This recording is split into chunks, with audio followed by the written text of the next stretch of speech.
হাসতেছি। শ্বশুর বাজার, আমরা যে গাঙের ধার দিয়ে হেঁটে যাচ্ছি, এই গান কাটিয়েছিল কিটা? এ গান তোর বাপ কাটিছিল।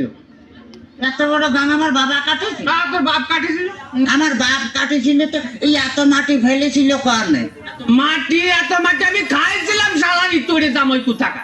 তাতে কিস কিস করেছিল না? দেখ যদি আর একটা কথা কইছিস তো তোর মুখ আমি সুতো দিয়ে সেলাই করে দেবো কিন্তু বলে দিলাম। হ্যাঁ